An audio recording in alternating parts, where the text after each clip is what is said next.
ఇప్పుడు మా trending star మా ఆర్ట్ డైరెక్టర్ సుధీర్ గారిని మాట్లాడవలసిందిగా రిక్వెస్ట్ చేస్తున్నాం. ఇక్కడికి వచ్చిన ప్రేక్షకులకి, మీడియా వాళ్ళకి, మా టీం అందరికీ గుడ్ ఈవినింగ్ అండి. నేను ఒక చిన్న ఎక్స్పీరియన్స్ షేర్ చేసుకుందాం అనుకుంటున్నాను ఈ షూటింగ్ ప్రాసెస్లో. This is my 7th movie అండి. ఎస్ఆర్ కళ్యాణ్ మండపం నుంచి స్టార్ట్ చేస్తే కా వరకు it has been an exponential graph only. కావంగానే కిరణ్ వచ్చి ఇలా ఒక చిన్న సినిమా చేద్దాం అనుకుంటున్నాను అని డిస్కస్ చేసినప్పుడు అన్ని ఇయర్స్ ఉన్న ఒక ఎక్స్పోజర్ అండ్ ఎక్స్పీరియన్స్ మొత్తం ఒక అన్లర్న్ చేసుకునే ఎక్స్పీరియన్స్ వచ్చిందండి ఈ సినిమాకి నాకు. మళ్ళీ we went back to square one.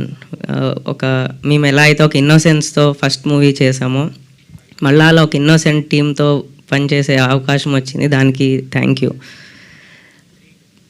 Why I'm saying innocent అని అంటే ఆ ఇన్నోసెన్స్లోనే మ్యాజిక్ హ్యాపెన్ అవుతుంది అని మేము బిలీవ్ చేస్తామండి. Once when you are experienced and all అదొక టెంప్లెట్లోకి వెళ్ళిపోతాం. సో అవన్నీ బ్రేక్ చేయగలిగే ఫ్రీడమ్ ఓన్లీ ఆ ఇనిషియల్ డేస్లోనే ఉంటుంది అని మేము బిలీవ్ చేస్తాము. అండ్ నేను పనిచేసిన ఈ 6 మూవీస్ తర్వాత ఈ 7th మూవీకి this is the smallest budget movie I worked అండి. నా టీం కూడా వీఆర్ ఓన్లీ 4 people ఇంక్లూడింగ్ మీ. అలానే చేసాం ఈ సినిమా, ఎందుకంటే అలానే వర్కౌట్ అవుతుంది ఇలాంటి మూవీస్. బట్ అసలు చిన్న సినిమా అని అనిపించలేదు. ఎందుకు అంటే ఒక ఊర్లో షూట్ చేస్తున్నామండి, పెద్ద సెటప్ చేయాలి, శివరాత్రికి అంతా రెడీ చేయాలి, అది ఇది. మేము 4 వెళ్ళాం, ఇంకా మా టీం వాళ్ళు ప్రెప్స్లో వాళ్ళు ఉన్నారు.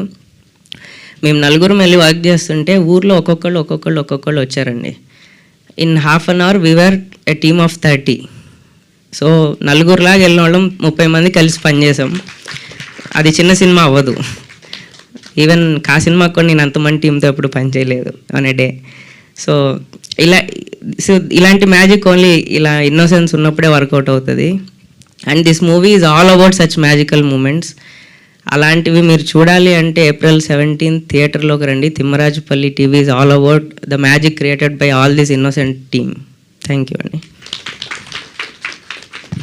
Thank you Sudheer garu, thank you so much. Yes, and ఇప్పుడు పల్లెటూరులోని ఆ అమాయకపు